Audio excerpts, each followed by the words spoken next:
বাংলাদেশ ভারত সম্পর্ক যখন উত্তেজনার চূড়ায়, ঠিক সেই সময় বিশ্ব রাজনীতির পর্দার আড়ালে যে মেরুকরণ চলছিল তার ধীরে ধীরে প্রকাশ্যে আসতে শুরু করেছে।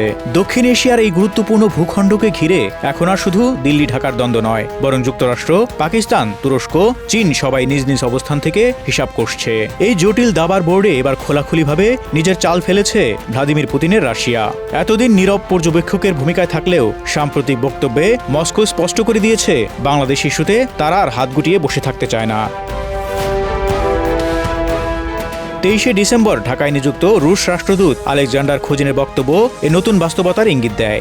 বাংলাদেশ ভারত সম্পর্ক নিয়ে প্রশ্নের উত্তরে তিনি কূটনৈতিক ভাষায় জানিয়ে দেন, রাশিয়া অন্য দেশের দ্বিপক্ষীয় সম্পর্ক বা সংঘাত নিয়ে সরাসরি মন্তব্য করে না, তবে পরিস্থিতি তারা গভীরভাবে পর্যবেক্ষণ করছে। তার ভাষায় এটি একটি ভূরাজনৈতিক ইস্যু, যার নেতিবাচক প্রভাব পুরো অঞ্চলে ছড়িয়ে পড়তে পারে যদি উত্তেজনার কোনো কার্যকর সমাধান না আসে। তিনি বাংলাদেশের পররাষ্ট্র উপদেষ্টার বক্তব্যের প্রসঙ্গ টেনে ভারসাম্যপূর্ণ কূটনীতির প্রয়োজনীয়তার কথা বলেন এবং স্পষ্ট করে দেন উত্তেজনা যতটা সম্ভব কমিয়ে আনা জরুরি। এই বক্তব্যের সবচেয়ে তাৎপর্যপূর্ণ অংশ ছিল ইউক্রেন যুদ্ধের প্রসঙ্গ। রুশ রাষ্ট্রদূত যখন বলেন, আমরা আমাদের প্রতিবেশী বেছে নিতে পারি না, তখন সেটি কেবল একটি সাধারণ মন্তব্য ছিল না। আন্তর্জাতিক বিশ্লেষকদের মতে এটি ছিল ঢাকার প্রতি একটি সূক্ষ্ম কিন্তু গভীর সতর্কবার্তা। বৃহৎ প্রতিবেশীর সঙ্গে সম্পর্ক যদি নিয়ন্ত্রণের বাইরে চলে যায়, তাহলে তার পরিণতি কতটা ভয়াবহ হতে পারে ইউক্রেন তার জীবন্ত উদাহরণ। একই সঙ্গে তিনি ভারতের সঙ্গে দ্রুত উত্তেজনা কমানোর উপর জোর দেন এবং 1971 সালের মুক্তিযুদ্ধের ইতিহাস টেনে আনেন, যেখানে ভারত ও তৎকালীন সোভিয়েত ইউনিয়ন বাংলাদেশের পাশে দাঁড়িয়েছিল। স্বাধীনতার পর মাইন অপসারণ সহ নানা পুনর্গঠনমূলক কাজে রাশিয়ার ভূমিকার কথা স্মরণ করিয়ে দিয়ে তিনি বোঝাতে চান, এই অঞ্চলের ইতিহাসে রাশিয়া কেবল বাইরের শক্তি নয়, বরং একটি পুরনো অংশীদার।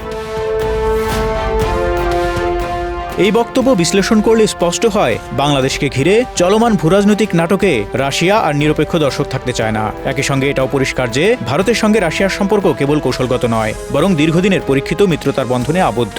70-এর দশক থেকে শুরু করে আজকের পশ্চিমা আধিপত্যের যুগেও দিল্লি ও মস্কো একে অপরের হাত ছাড়েনি। ফলে বাংলাদেশ ইস্যুতে এই দুই দেশের অবস্থান যে অনেকাংশেই সমন্বিত হবে তা অনুমান করাই যায়।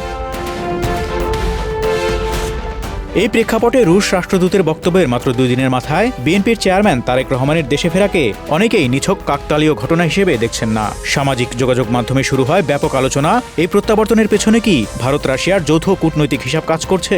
জামায়াতপন্থী অনলাইন অ্যাক্টিভিস্টরা বিষয়টি প্রকাশ্যেই মেরুকরণের অংশ হিসেবে ব্যাখ্যা করছেন। তাদের মতে এর মাধ্যমে ভারত বাংলাদেশে তার হারানো প্রভাব পুনরুদ্ধারের সুযোগ পাচ্ছে এবং সেই কৌশলে রাশিয়া অংশীদার হচ্ছে।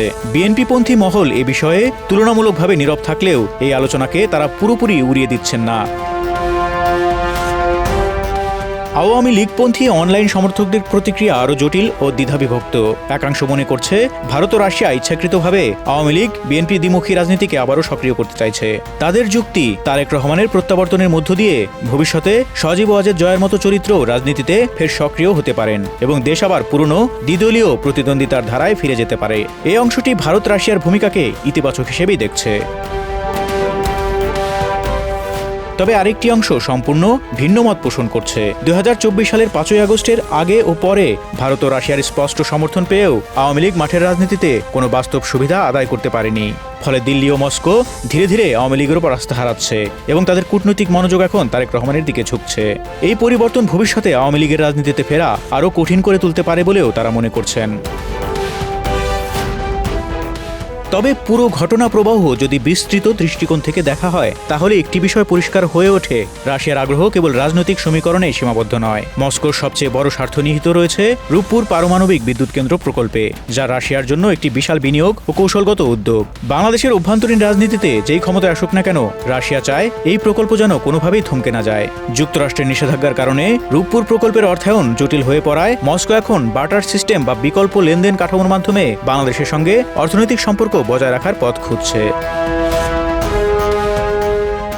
এই বাস্তবতায় রাশিয়ার কাছে বাংলাদেশ কোনো একক দলের বন্ধু নয়, বরং এটি একটি পরীক্ষিত কৌশলগত অংশীদার। তাদের লক্ষ্য হল 2026 সালের নির্বাচনের পর যে সরকারই গঠিত হোক না কেন, রাশিয়ার ব্যবসায়িক ও ভূরাজনৈতিক স্বার্থ যেন সুরক্ষিত থাকে। ফেব্রুয়ারিতে অনুষ্ঠেয় সেই নির্বাচনই ঠিক করে দেবে দক্ষিণ এশিয়ার এই গুরুত্বপূর্ণ ভূখণ্ডে কার প্রভাব কতটা টিকে থাকবে। বর্তমান বাস্তবতায় অনেক বিশ্লেষকদের ধারণা, রাশিয়া ও ভারতের কাছে তারেক রহমান এখন তুলনামূলকভাবে গ্রহণযোগ্য বিকল্প হয়ে উঠছেন। একই সঙ্গে এটাও স্পষ্ট, বাংলাদেশের ক্ষমতার কেন্দ্রে জামায়াতের অতিরিক্ত প্রভাব দিল্লির জন্য কোনোভাবেই স্বস্তিকর নয়। সব মিলিয়ে বাংলাদেশকে ঘিরে যে নতুন ভূরাজনৈতিক খেলা শুরু হয়েছে, সেখানে রাশিয়া আর শুধু ভারতের ছায়ায় দাঁড়িয়ে নেই। তারা নিজেদের স্বার্থ, বিনিয়োগ ও প্রভাব টিকিয়ে রাখার জন্য হিসেবি চাল দিচ্ছে। এই খেলায় শেষ পর্যন্ত কারা লাভবান হবে তার উত্তর দেবে আগামী দিনের রাজনীতি ও 2026 সালের নির্বাচন। Desk report, Dhaka express.